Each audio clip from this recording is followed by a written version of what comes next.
Hello everybody, my name is Kara, and today I am here with part 1 of my March wrap-up. So I read 20 books in the month of March, and this half-hour wrap-up nonsense of mine has got to stop, so I'm going to be splitting this up into 2 parts. All content warnings will be listed in the description box. The first book I finished was Conversations with Friends by Sally Rooney, and we mainly follow Frances and her best friend Bobby, and these two women used to date. And we follow them as they get caught up with this photographer and her husband, and kind of how their relationships get really messy and interconnected, and Frances actually starts having an affair with this woman's husband named Nick. And I had a lot of really mixed feelings about this book. I did like how complex the relationships were. Like, some of them felt very believable in how messy it was. I like that I kind of changed and adapted my opinions on these characters as the book went on. I do think the writing was overall pretty good. A little bit pretentious, but I think it worked for the story. But I also had a lot of issues with this book. The lack of communication between Frances and Nick was just incredibly frustrating, and I understand that a certain amount of that is believable given their situation, but it got to the point where I was like, okay, clearly the author is just padding the story at this point, because there's no reason why this character wouldn't say something about this really important thing to this other person. And then another pet peeve of mine in this book, which may not bother everybody, is that a main plot point and a main reason that Frances and Nick's relationship is difficult is because Nick is an actor. Frances knows that, like, he's an actor, so he's a good liar. He could be lying to her this whole time about how he really feels. And that just really irritated me, because that's a stereotype that we still see about performers, and, like, I'm an actor myself, so I guess I find that more personally offensive than other people would, but it's like, actors are no more likely to lie to you than other people, and it just pissed me off that was like a recurring plot point. Like, if it had come up once, it wouldn't really have bothered me, but like over and over, this was like a main obstacle in their relationship, is Frances is like, by definition, this guy is a liar, so how can I trust anything he says? It also bothered me that there were some serious issues that were kind of brushed over. Like, at one point, one of the characters talks about how his first sexual experience was statutory rape, and it was just completely brushed over, and I think part of that is because it was female on male rape, which is not okay. And there was also some like medical issues in this book that I thought were like unnecessarily graphic. I will say that I read this book very quickly, but I think that was partly because I wanted to get it over with. And I think I originally gave this one 3 stars, but I'm kind of leaning towards like 2.5 or 2.75 more, because the whole like experience was just unpleasant for me. Next, I finished The Runaway King by Jennifer A. Nielsen. This is the second book in the False Prince trilogy, or the Ascendance trilogy, I think is what it's called. And I can't really say much about what this one's about, but we still follow our main character Sage, and that was one of my favorite parts of this book, was just seeing how clever he continues to be, and his like these gambits kind of that he like sets up in order to get what he wants. And I love how he's a very good person who has grown up thinking that he's not. And so he's convinced that he's this bad character and that he doesn't, like, he's not good enough to do what he wants to do, and he is. And so I really like seeing him slowly start to realize that, like, maybe he is like a decent person. I didn't like this book as much as the first one. There was kind of this like a change of location basically from the first book, and I didn't really care about the setting where we were in this one, and I wish that there were more well-developed female characters. There's one female character, and I can't even remember her name. She's pretty significant, and I just, oh, Imogen, that's her name.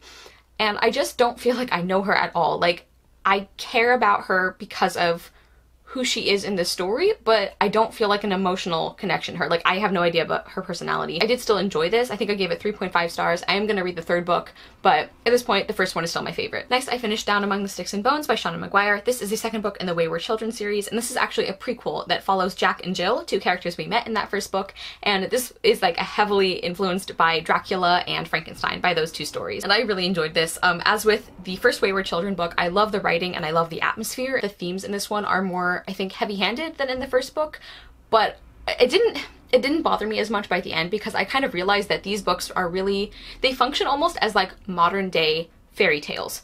And fairy tales generally have a very strong like lesson or moral that they like give you by the end of the story. And I don't think that ultimately hindered my enjoyment too much, because after, like, once I accepted that, I was like, okay, so this isn't just like bad writing. She's like deliberately making this choice. And this one is definitely more about like gender roles and like being who you are, and how there are many different ways to express gender and express who you are, in a definitely a very feminist story. I didn't enjoy this one quite as much as the first one, and I think part of that is just like personal preference. Like, I just do not like Frankenstein, the story or the character, so I think that hindered my enjoyment somewhat. And I was also disappointed in how one-sided this story felt. And I guess a certain amount of that makes sense given that we already know what happens to these characters in the first book, but I just didn't like how the morality of the two choices in this world seems like very black and white, and I think that there was more room for nuance there that we didn't really see explored. But I did still really enjoy this, and I gave Down Among the Sticks and Bones 4 stars. Next, I finished The Serpents Secret by Sayantani Dasgupta. This is the first book in the Kiranmala and the Kingdom Beyond series, and this is a series based on Hindu mythology and folklore, and I really, really enjoyed this. We follow Kiranmala, or Kiran, and she has grown up thinking that all these stories her parents have told her about like these myths and these creatures and everything, and the fact that she's a princess, she's grown up, of course, thinking that those are just stories, and it turns out that's not actually the case. And we follow her as she goes on this adventure to try and get her parents back after, like, this disaster happens, and she teams up with some other characters along the way, and this was just a really wonderful story. It was a lot of fun, but it also tackled real issues of family and, like, self-acceptance and really loving who you are. And there were also several characters who ultimately ended up being a lot more complex than I thought they were at first. There are a couple in particular who feel more or less like one-dimensional, kind of like you see their purpose in the story, but like I didn't have like a strong emotional investment in them. And then by the end, I really loved them and I really cared about them, and I loved seeing how there were all these layers to them, and I gave The Serpents Secret 4 out of 5 stars. Next, I finished Rose Daughter by Robin McKinley. This is a Beauty and the Beast retelling, and my friend Giselle actually picked this for me to read. I don't feel like I need to give a synopsis for this one. It's the Beauty and the Beast story, and we actually have a lot of the elements from the original story that are often ignored in retellings. We actually see those in here. We spend a lot of time before the Beauty and the Beast story starts, but I actually really enjoyed that. I really liked getting to know Beauty and her family, and after they leave the city, how they like live in the countryside and kind of how they adapt their lives and they end up being really happy where they are. I actually found all of that really peaceful and pleasant to read about. The weird thing about this book, though, is that I really, really enjoyed it, but there are a lot of things that should have made me dislike it. So I'll talk about the things that I unequivocally loved at first. I really liked seeing Beauty's sisters, and even though they weren't, like, they felt pretty much like characters where it's like you know a couple of their traits about them and they really embody those traits, but outside of that they don't have a ton of like detail or personality. It actually worked for this story because of the fairy tale feeling, and I still just loved seeing their interactions and their dialogue with each other and the way that they tease each other. It's just like very true to how sisters interact, I think. I did really enjoy the writing, as I have with all of Robin McKinley's books. I will also say the ending is quite strange, as with many of her books, but I really liked it. I'm just discovering that I kind of go for bizarre endings in fantasy books. And there were a couple of scenes, like there's one in particular that happens in the rain where there's like this storytelling element. That was my favorite scene in the whole book. I absolutely loved how that was done, and like the eerie atmosphere and how you start to get answers. And then the things that I didn't like that should have brought my rating down, but they didn't too much. I mentioned already that some of the characters were quite flat, but I think that was done for a stylistic reason rather than just like laziness, or, you know, the author didn't know how to write well-rounded characters.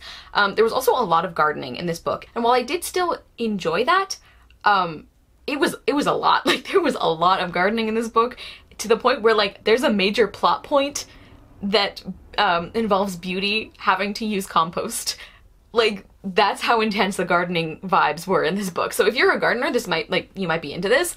I found it a little much sometimes. And something I really didn't like was that we really get no development for the Beast. And him and Beauty have barely any conversations, like they hardly interact at all. And like, this is a love story between Beauty and the Beast, so I'm like, I don't really care about your love story beyond like surface level, like wanting to see how everything plays out, because like you're not a character, like you have no personality. And then another thing that I really didn't like is a spoiler for the very end of this book, but it's a pet peeve of mine that I have for specifically Beauty and the Beast retellings, so I'm gonna put a timestamp. You can skip this if you want, but a huge thing I hated about this book is that Beauty chooses for the Beast to remain a beast at the end of the book. And she had the power to like turn him back into a human if she wanted to. And not only did she make this decision without consulting him at all, I just don't like the implications. Like, I mean, fantasy books can have like interspecies romances, you know, like elf and fairy, or like human and elf, or like whatever. But I draw the line at bestiality. Like, that's just, it's weird. There's like every indication that these two are going to have like a physical or sexual relationship. Like, like it doesn't tell you anything like outright, but like that kind of assumption isn't challenged. And that's just weird for me. I'm not into that. All of these things should mean that I didn't like this book as much as I did, but despite all of those issues, I just loved the feeling of this book. I liked the writing, I liked the atmosphere. It was a very cozy book. I ended up giving it 4 stars, even though like Maybe I shouldn't have, but I did enjoy it. I will say though, I like Beauty by Robin McKinley, which was her first Beauty and the Beast retelling. I like that one actually a lot more. Next, I finished Amina's Voice by Hannah Khan, and we follow our main character Amina, and at school she is dealing with the fact that her best friend in the world has decided that she wants to become more Americanized. Like she wants to change her name and really fit in to like the quote unquote like American classmates that they have. And Amina doesn't like that. She feels like she's losing her best friend, and she's really caught in this struggle of wanting to retain her culture and her background and wanting to fit into her American community. And then on top of that, about halfway through, Amina's local mosque is actually vandalized, and so we have this horrible act of hate and violence, and we really see how Amina responds to this and how it affects her view of the world and how people in her community respond to this event as well. I thought this was a really beautifully done story about acceptance and forgiveness and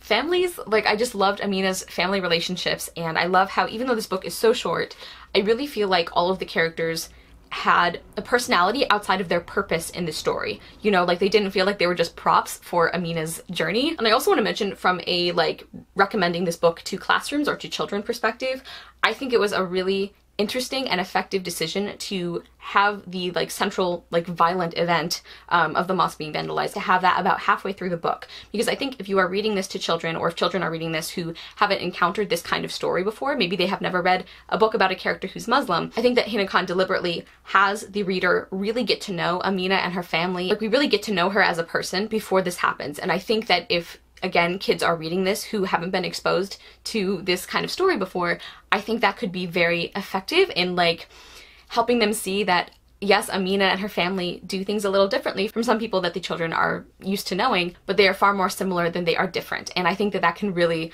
connect them to Amina's story before they see this terrible thing happen to them. And I gave Amina's Voice 5 stars. I just thought it was beautifully done, a really important story, a really well executed story. I think that any age group can enjoy this like I did. Next, I finished volume 2 of The Ancient Magus Bride by Kori Yamazaki, translated by Adrienne Beck. I gave this 3 stars like the first volume. I still like the world and the magic, and I'm interested in some of the character relationships. I really hope that we're done with the killing cats plotline. There was a lot of really graphic depictions of that in this one, which I did not enjoy, so I hope we're done with that. I was not expecting to meet Titania, or Queen of the Fairies. I was not expecting a fae element. I really enjoyed that aspect. I also really liked the humor and some of the magical creatures in this one. My biggest question about how I'm gonna feel about this series is related to the central relationship. I would really like to ask Chise, like, okay, is Elias your dad or is he your boyfriend? Because the book, the story kind of goes back and forth on how they interact with each other, and it's starting to make me a little uncomfortable. I hope that gets resolved in later installments. Like I said, I am still enjoying the series. I do want to continue, but it's starting to weird me out. Next, I finished Dactyl Hill Squad by Daniel Jose Older. This book is set in 1863 during the American Civil War, and we are set in New York City, and you can see that the important difference of dinosaurs existing in this world. And we follow our main character Magdalise, and she is Cuban. And she and the other sort of supporting characters all live in this colored orphan asylum in New York City. And they find out that there's this gang who are kidnapping and forcing into slavery various people in this city, people of color, and shipping them down to the south. And Magdalise and her friends get caught up in kind of the counterattack to this. Like, they get involved in this movement to stop this from happening and to rescue people. And of course there's a lot of dinosaurs and things involved as well. And I thought this book was so well done. I thought it was really funny. I really loved Magdalise as a character. She's so strong, and she has this drive, and she's so determined, and she's gone through so much at such a young age, and that has changed how she sees the world, but she's also a kid who wants to have fun, you know, and I thought those things were balanced really well. I love seeing her interactions with the dinos and how she sort of like starts to develop her abilities to communicate with them and to ride them. And this is a book where Daniel Jose Older, like, he doesn't pull punches. He's not afraid to have really bad things happen, you know, have serious consequences. Like, he definitely trusts his readers, his younger readers, to understand that. Another thing I loved was the fact that there's never any explanation given for why the dinosaurs exist. Like, this is alternate history, but there's no like info dump about how this came to be. It's just like he wrote this book as like, there are dinosaurs, accept it, we're gonna move on. And I'm like, cool, let's go. Like, I just really liked that. There was no time wasted on that. I will say there were some like battle scenes that I wasn't super interested in. There were several that actually got kind of hard to follow because of what was going on, but I think overall this was just a really fantastic book, and I gave it 4 stars. Next, I finished Shadow of the Fox by Julie Kagawa, and this is the first book in a trilogy that is inspired by Japanese folklore. And we follow our main character Yumiko, and she has to go on sort of a quest to protect a scroll. And there's this legend that if you collect these different pieces of the scroll, you can make a wish from the the great kami dragon. And there are a lot of really bad people who would love the opportunity to have this wish. And so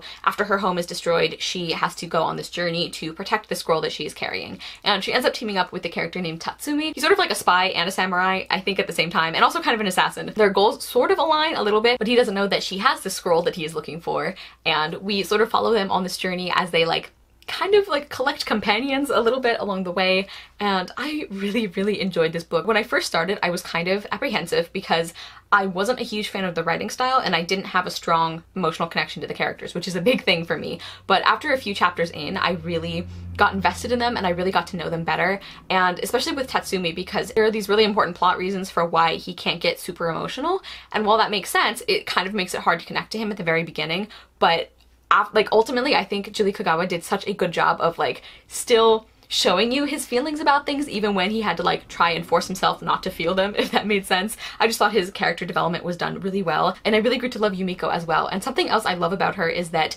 she is a kitsune, or half kitsune, which means she's part legendary fox creature. And I feel like a lot of times in fantasy books where a main character is part magical creature, you don't really feel like they are. They respond to the world as if they were a human, and then every once in a while they'll throw in something about how they have this special power. And I didn't feel like that with Yumiko. The way she sees the world and the way she interacts with people, the fact that she doesn't really understand sarcasm, there are all these personality traits she has where I'm like, this makes sense for somebody who's not actually a human. And she was just such a fun-loving character. I feel like she's such a great balance to Tatsumi, and I just really ended up loving her. Another point in Tatsumi's favor is that as we got to know him better, he kind of reminded me a little bit of Zuko from Avatar: The Last Airbender, and a little bit of Choi Young from The Great Doctor, which is one of my favorite shows in the world. Just personality-wise, I feel like he's a little bit similar to them, and they're two of my favorite characters in the world. So that helped. And I also just really loved the world of this book, and something else that really impressed me about the story was how much I loved the traveling aspects, because I complain about that all the time on my channel, how I'm not a fan of road trips. I don't care if it's a contemporary or a fantasy setting or what. If they're just traveling from point A to point B, I'm bored. But this was so well done, because not only do you still see the characters interacting with each other and getting to know each other, but all of the side quests almost they went on were interesting and they felt important, and I actually grew to really love the side characters that they sort of interacted with and occasionally joined forces with.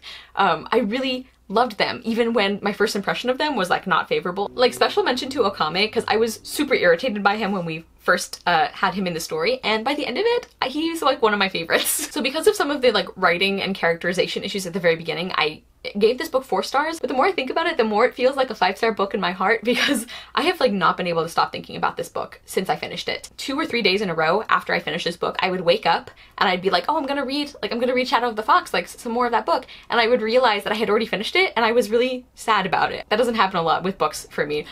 So I did really enjoy this. I know it's gotten kind of mixed reviews lately, but I loved it. Also, it has an amazing opening sentence, which I'm going to share with you. It was raining the day Suki came to the Palace of the Sun, and it was raining the night that she died. I just feel like that's a real good hook. Next, I finished An Easy Death by Charlene Harris, and this is the first book in the Gunny Rose series. I actually was sent this copy in exchange for an honest review. I have a full spoiler-free review, which I will link down below. Unfortunately, I did not care for this book. I liked the setting, I liked the premise, but the execution, especially the characterization and the plot itself, all of those things did not work for me very well. I had no emotional connection to the story. I felt like it was really repetitive, and I just didn't enjoy it, so I gave it 2.75 stars. Next, I finished Courting Darkness by Robin Lefevers. This is the first book in a companion series that's really more of a sequel series to the His Fair Assassin books, and we follow one character from the initial trilogy and one new character, and I really can't say a lot about what this book is about because it spoils a lot of the previous series. I do plan to do a full spoiler-free review on this book. I did really enjoy it. There were a couple of things that I think could have been better or more consistent with certain character things, but overall I did really enjoy this. I still love the world. I love the elements of female friendship, really strong bonds between women and women supporting each other. I just really love that. That's true across all of the books in the series, and like I said, I will be doing a spoiler-free review, so stay tuned for that. Okay everybody, so those were the first 10 books that I finished in the month of March. I'm gonna cut it off here because I've probably been talking for too long already. Thank you guys so much for watching. I will see you soon with another video, and I hope you love the next book you read. Bye!